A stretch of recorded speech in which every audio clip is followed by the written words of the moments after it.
Hey, welcome to Temple Baptist Church, Temple Student Ministries Ignite online service.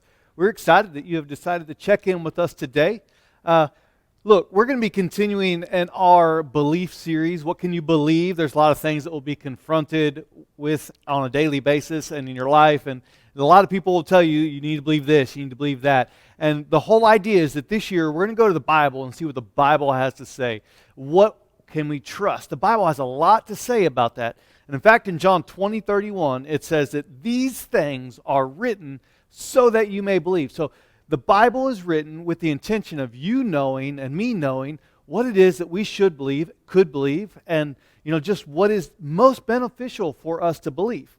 And so tonight, we're going to dive into that. But before we get to that, there's one announcement I want to make to you guys. And it's spring break is coming up. Like, it is not long. And I think you're probably thinking to yourself, I am so ready to be done with school for the year. This has been another crazy year. Last year was crazy. This year's crazy. I'm just done with it. I'm ready to take a break. Well, you got a little short break coming up March 15th through 19th. Now, what we're going to do is we're going to make 3 day trips. We're going to make 3 day trips. We want your ideas for what we're going to do. And I'm going to announce some of those ideas on Thursday. But we want your ideas on what we should do.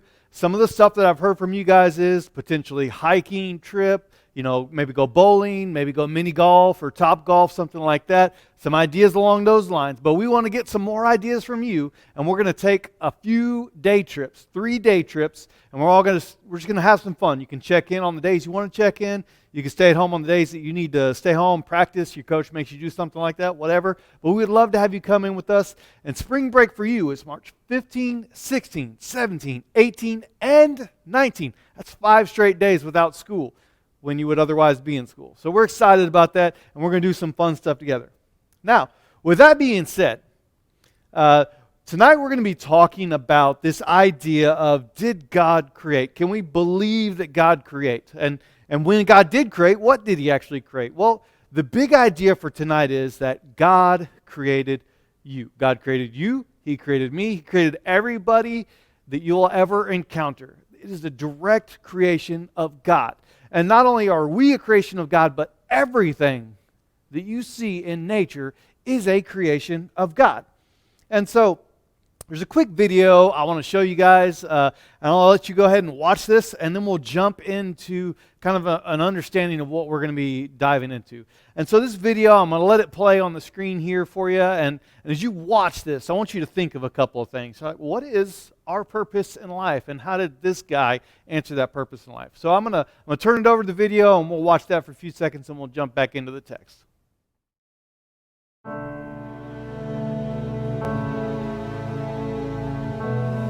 Started trying different things, different drugs, experimenting with sex. And by the time I was 15, I'd been just pretty obsessed with the world and everything of it. I kept thinking that the more that I got of the world, the more that the world had to offer, the more happy I'd be. So I was putting everything above God. I claimed to be a Christian. That's what my mom told me. But I never really understood the concept of being a disciple more than just a fan. So I was just pouring out my life into my mom and my girlfriend. They were everything to me. One day I came home from school and I discovered that my mom had breast cancer. And she had about 72 hours to live. And I sat there for those next 3 days, holding her hand all the way until I felt it get cold and watched her take her last breath. In those last 3 days, thought about everything that she had taught me, everything that she lived for. And I found that she had that smile on her face as she died, and I watched her go into paradise. I realized that everything that she was living for was worth it. It was real. And from there, I thought, I want to learn more about this God. The following month, my girlfriend had left me. I felt so empty, as the most 2 important people in my life were just gone. I felt so alone living with my dad sometimes. I felt just alone in my faith. There was no encouragement, no upliftment. Out of nowhere, my dad asked me to leave. I just started to question why. What's the purpose of all this? And I looked around and I just looked at the nature. I happened to be outside at the time.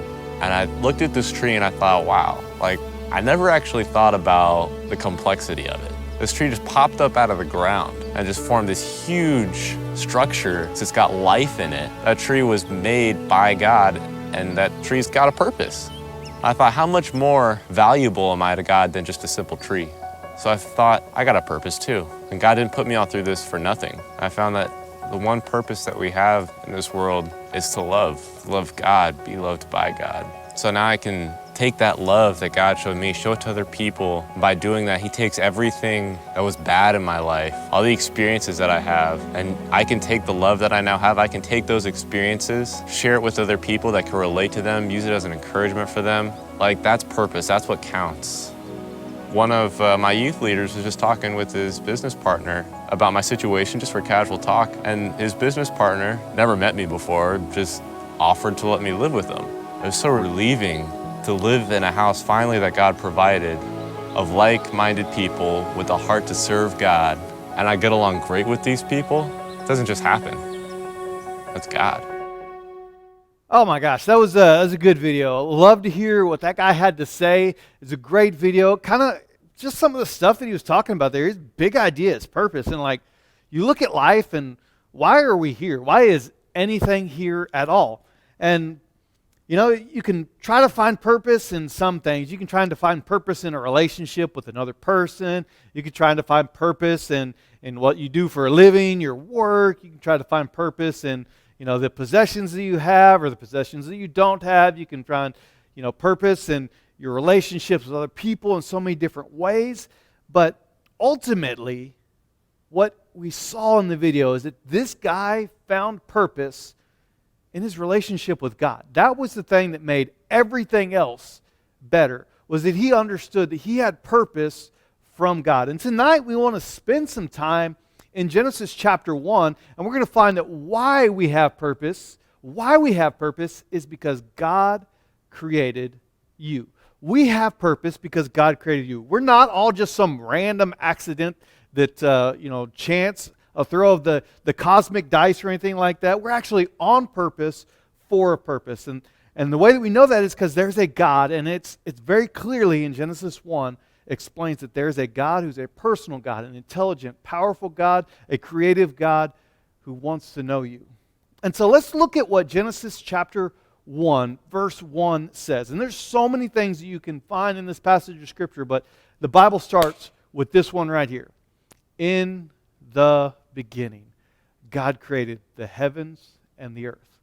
There is probably no passage in any book anywhere in the entire world that is more famous than that right there. In the beginning, God created the heavens and the earth. And so, you can either, as you're watching this video tonight, you can either believe that there is a God who loves you, who's powerful, creative, intelligent, and wants to be known by you and for you to know Him, or you can believe that we are something else, that there was something else that is the starter and creator of all life and all things that we see on this world. And so I want to play a what-if game. What if it's not God?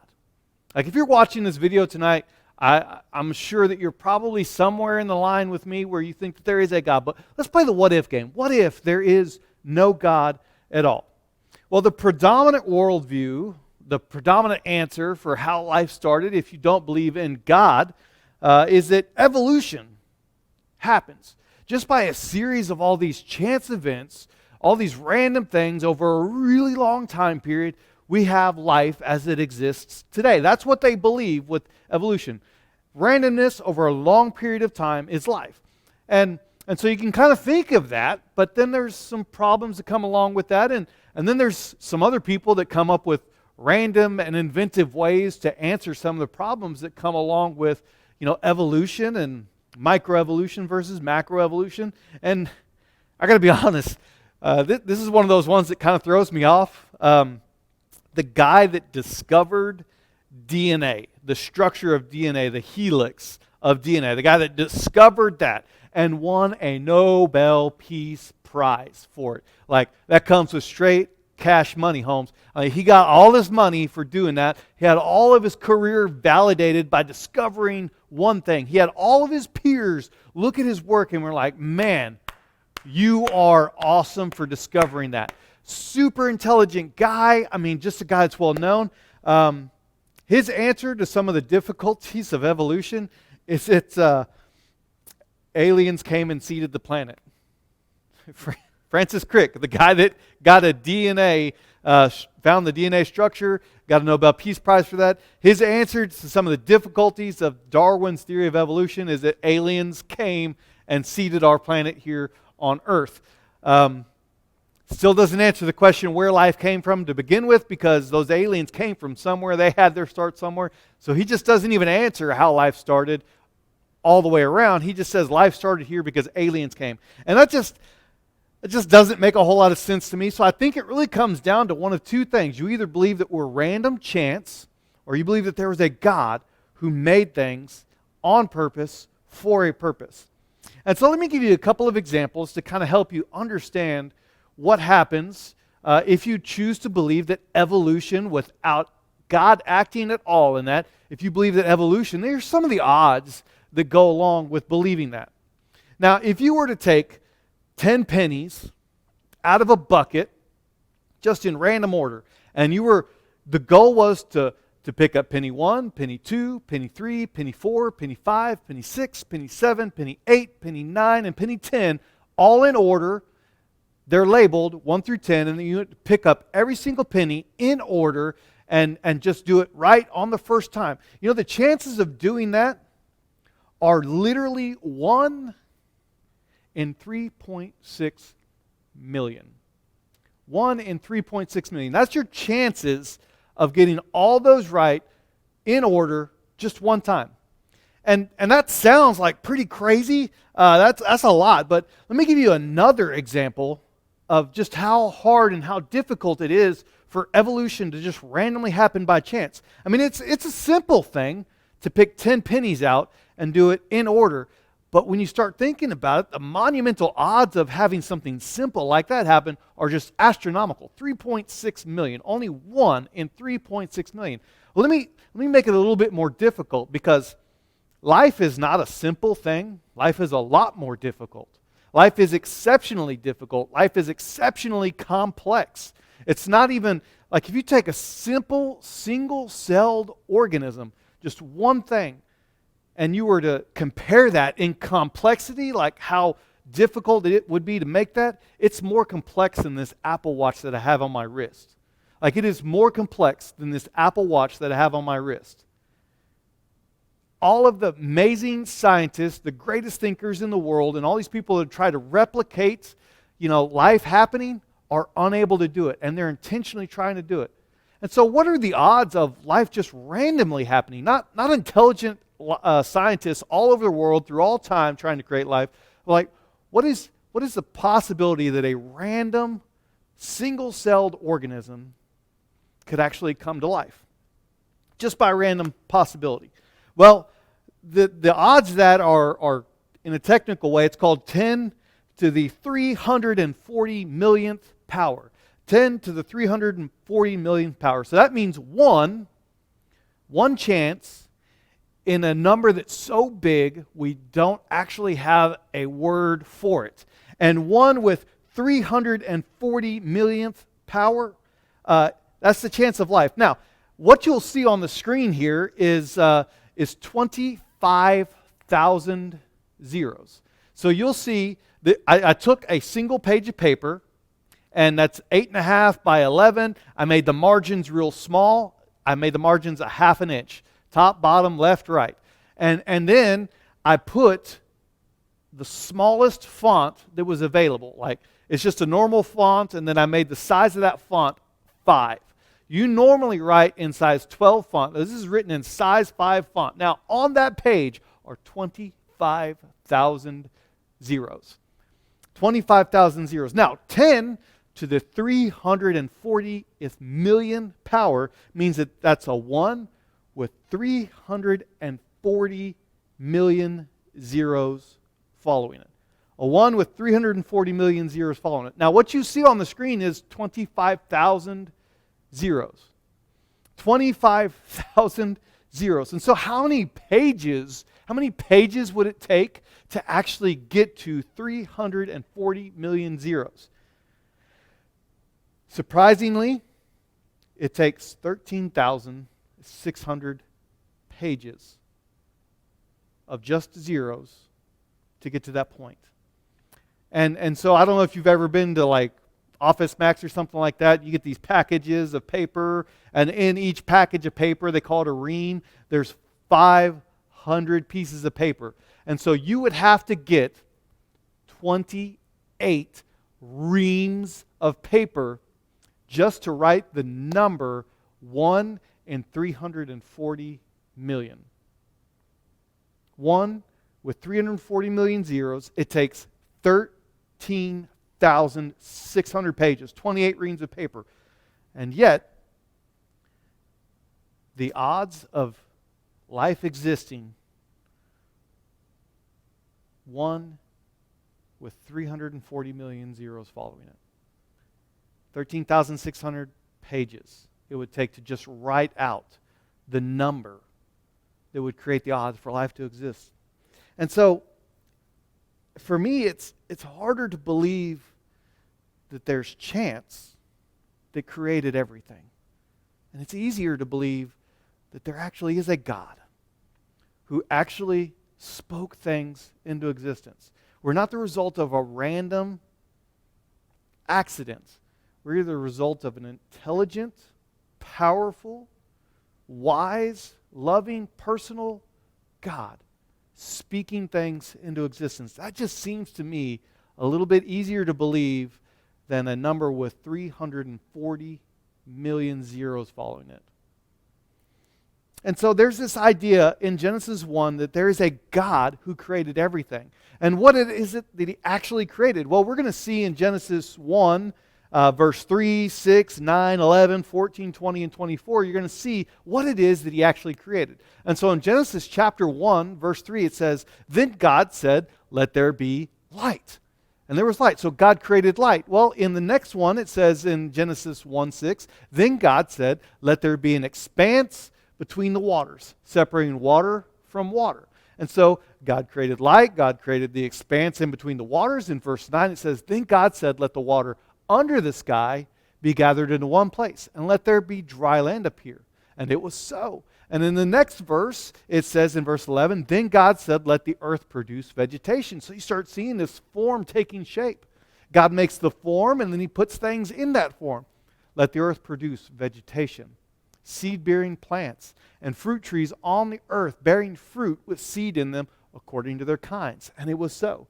And then in the next verse it says, "Then God said, 'Let there be lights in the expanse of the sky to separate the day from the night, and they will serve as signs for seasons and for days and years.'" And in the next verse it says that God said, "Let the water swarm with living creatures, and let birds fly above the earth across from the expanse of the sky." And this last verse, it says, "Then God said, 'Let the earth produce living creatures according to their kinds, livestock, creatures that crawl, and the wildlife on earth according to their kinds.' And it was so." What you see in this passage of Scripture right here is an intentional work by a personal, intelligent, and powerful God. Now, you see in this description of creation an intentional work by a personal, intelligent, and powerful God. Now, there's some people way smarter than I ever was. Way smarter than I've ever thought of being. They know more things, probably in their pinky, than I have all in this gray matter between my ears. And one of them is Stephen Hawking. And he says, the remarkable fact is that the values of these numbers seem to have been finely adjusted. Very finely adjusted.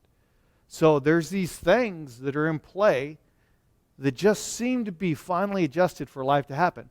Well, Richard Dawkins is another guy. Neither one of these two guys believe in God. And Richard Dawkins is another guy that says biology is the study of complex things that appear to have been designed for a purpose. Designed for a purpose. So Stephen Hawking, the most famous guy, you may recognize him from that guy on the Big Bang Theory that would make these occasional appearances that all of the scientists on the Big Bang Theory loved. And he says the universe just seems to be very finely adjusted for life. And Richard Dawkins is another guy that's super famous. And he says it just seems that the universe is designed for a purpose. So Genesis says that there's a God who made things. And I also want you to see that he made specific things. He created specifically.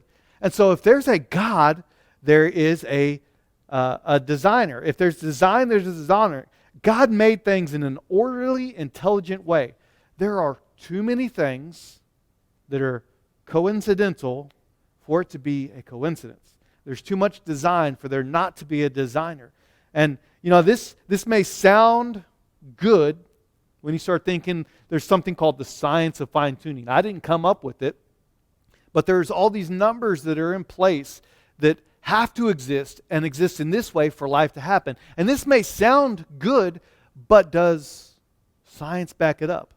Well, the science of fine-tuning says that there are 22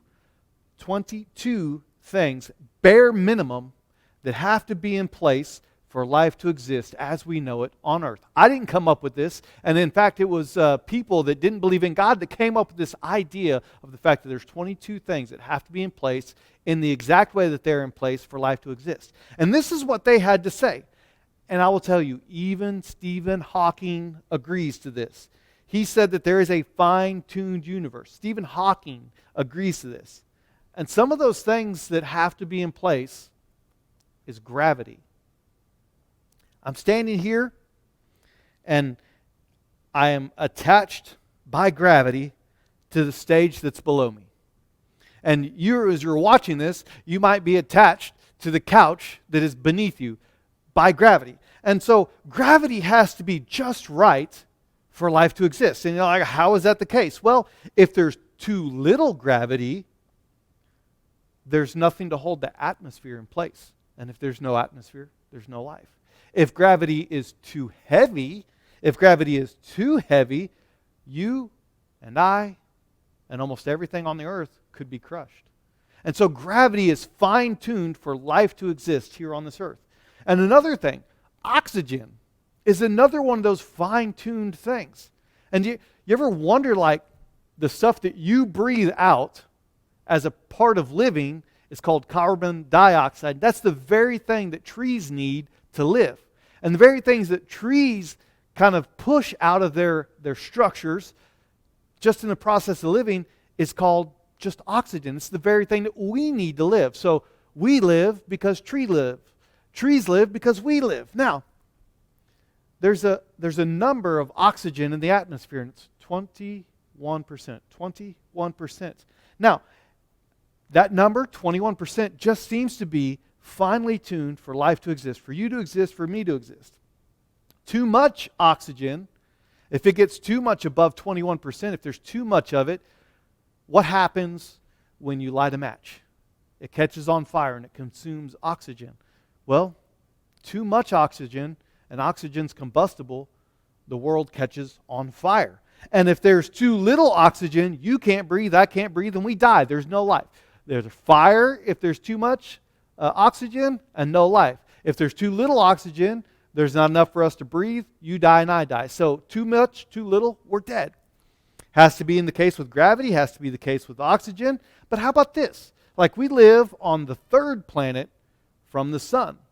What if we were the second planet from the sun? What if we were just a little bit closer? And you got Mercury, Venus. Let's say instead of living on Earth, we lived on Venus. What would happen? Well, let's look at Venus. Venus is too close to the sun. And you know what happens? The temperatures are so hot there. They're so hot there that life doesn't exist on Venus, that we know. And so if we were too close to the sun, like say we were Venus, we don't exist. Well, what happens if we're not the third planet from the sun, but we're the fourth planet from the sun? So you got Mercury, Venus, Earth. Let's say we're Mars. And there's all these talks of expeditions to Mars. Maybe we'll have life on Mars because, it most closely resembles life here, or, the elements of Mars are most closely related to the things that we have on Earth. And so maybe there's life on Mars. Well, to date, we haven't found life on Mars.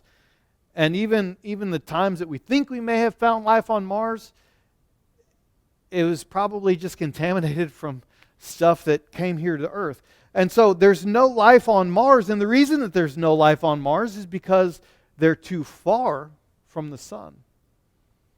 Venus is too close and it's fire. Mars is too far away and it's ice. No life on Venus, no life on Mars. The Earth is perfectly situated for life to exist. It's kind of lining up with what God said. He spoke things into existence in a specific way for life to exist. Gravity, oxygen, the distance of the Earth from the sun. But how about the fact that the Earth is tilted on 23.5 degrees? The Earth is tilted on its axis 23.5 degrees. Well, why does that matter? Why does that matter? Well, if it changes, let's say that it's tilted upright like this, 100%, or let's say it's tilted like this. Do you know what happens if the Earth rotates on its axis either this way or perfectly this way? Well, one of the things that happens is you lose your ocean currents. You lose your ocean currents, and the oceans boil, or the oceans freeze on the other side. And when the oceans boil or the oceans freeze, there's no life. And parts of the earth become exceptionally hot and parts of the earth become exceptionally cold, so much so that there's no happy median and life doesn't exist. It just seems that the universe is made on purpose for a purpose. So you got gravity, you got oxygen, you got the distance of the earth from the sun, you got the distance or how the earth is rotated on an axis. Well, what about the orbit of the earth around the sun? Have you ever wondered about that? It's not a perfect sphere.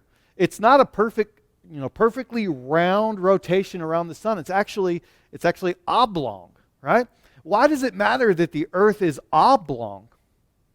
Well, if it was more circular, if it was more of a perfect sphere, more of a perfect circle, we would lose our seasons. We just got done with like this crazy heavy snow that hit the area. Snow and ice and slush and all this crazy cold temperature. It was colder in Tennessee than it was in Alaska in several days. It was actually colder in Texas than it was in Alaska because you had this cold front coming through.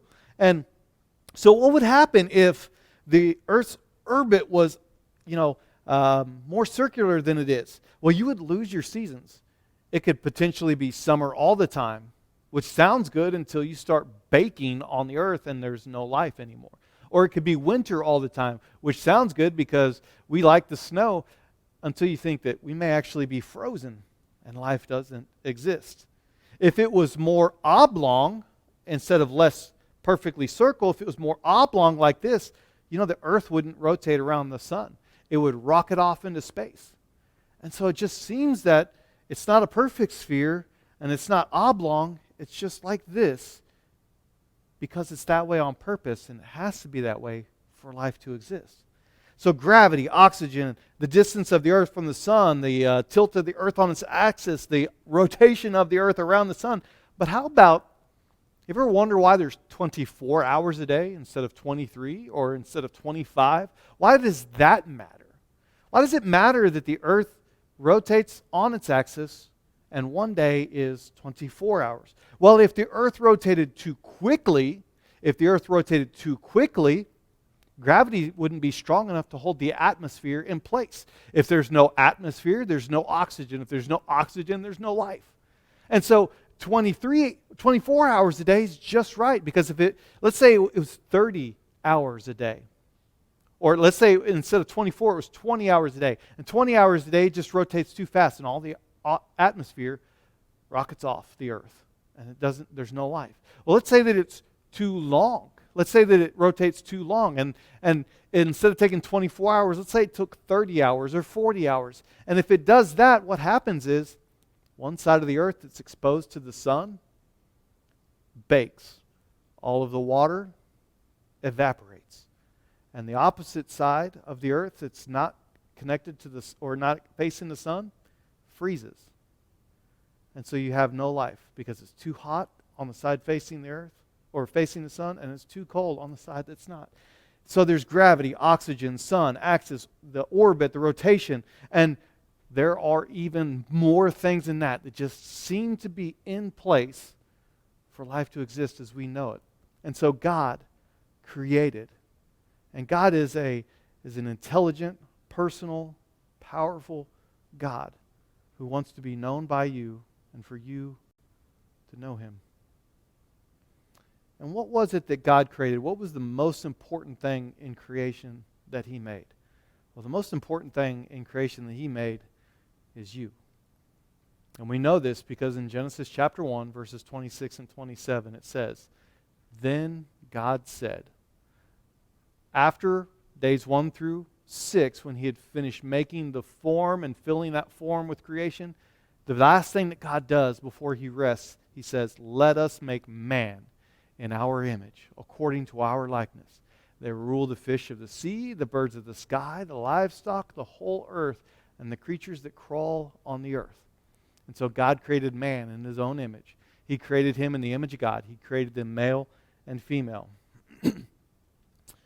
Well, you ever wondered why we think things like murder, rape, and racism are wrong? Have you ever wondered why we think those things? Because almost everybody agrees that murder, rape, and racism are wrong. If you've ever been on the receiving end of any of those things, obviously you've never been on the receiving end of murder because you're still watching this video. But let's say that you have somebody that you know that's been murdered, or let's say that you have somebody that you know that has been raped, or you yourself have been sexually abused, or let's say that you've been on the receiving end of racism. You don't like it. You're not excited about it. Why do things like that exist? Well, those things, we believe that those things are wrong because we believe, as the Bible says, that you are made in the image of God. That means that you have worth that is given to you just based on the fact that God thought it important enough to make you. And so that means that regardless of what your circumstances are, your physical abilities, your mental abilities, what you have to contribute to others does not determine your worth and value to those around you. Your worth and value is because you have been made in the image of God. God thought it enough to make you. He thought you were important enough to make you. It's not determined on what other people say about you or what other people think you have to offer. You are important, and things like murder, rape, and racism are wrong because every single human being is marked with the image of God. Every single human being's heart has a thumbprint of God on it. You ever wonder why we have things like nursing homes and why we do things like we get upset when people get picked on? We get upset when people get picked on, whether we're getting picked on or our friend is getting picked on. We get upset about that. You ever wonder why that is? You ever wonder why, and this is going to be crazy, but you ever wonder why in prison, people that abuse children are targeted by the rest of the population in prison? Like, these are people that are in prison for doing horrible things. Like even murderers have a higher rung in prison than people that abuse children. You ever wonder why that is? Why we protect the weak? What is it about old people? When they're in a nursing home, they don't have anything to really offer society anymore. A lot of times they're actually drains on things like time and energy and emotions and stuff like that, and money. And why is it that we feel the need to protect those in the nursing home? My dad recently died of Alzheimer's. I was in the nursing home all the time. My mom, who was married to him, was in that nursing home every single day that she could. Why do we do that? Why do we care about those that just, from many respects, don't have anything to offer? Physically, they're a drain on us. Mentally, they're a drain on us. Emotionally, they're a drain on us. Financially, they're a drain on us. Why do we still protect those people? Because those people have been made in the image of God, and we are drawn to that image of God. Why do we protect the weak? Those that can't protect themselves. Why do we think that's okay? Because really one of the most important things that Darwin ever said is that evolution is the survival of the fittest. So why do we care about those that are less fit to survive? Because we're made in the image of God. Think about this. We all agree that Hitler's bad, don't we? We all agree that Hitler is bad. Like, the dude killed millions of people. You know, you can go to the Holocaust museums all over the world and you see just evidence upon evidence upon evidence of just how evil that guy was. And do you know how he came to the conclusion that what he was doing was okay? Because he wanted to build, you know, the superior race. He wanted to build the superior race of people. You know what his reasoning for that was? Is an idea rooted in evolution, survival of the fittest. And if they weren't the fittest people, if their gene pool was messed up, they weren't worth keeping. And so, because his idea of what value was rooted in random chance rather than God and purpose, he said just wipe them off the earth. We would all agree that Hitler was bad. But Hitler was bad because he rejected the idea of a God, a creator God, intelligent, powerful, and personal, that wants to know you and be known by you. He rejected that. And he said that there are some people that are not made in the image of God. And so we would all agree that he's bad, and he used evolutionary ideas to kill millions of people. But I'm here to tell you tonight, based on Scripture, and this is important to know, what we talked about tonight, this idea that there's a God, an intelligent, powerful, and personal God that has made everything in nature, and He made you and He made me. I'm here to tell you tonight, because of that, you are loved. And this might be the first time that you have ever heard anybody tell you that you're loved. Might very well be the first time anybody has ever told you that.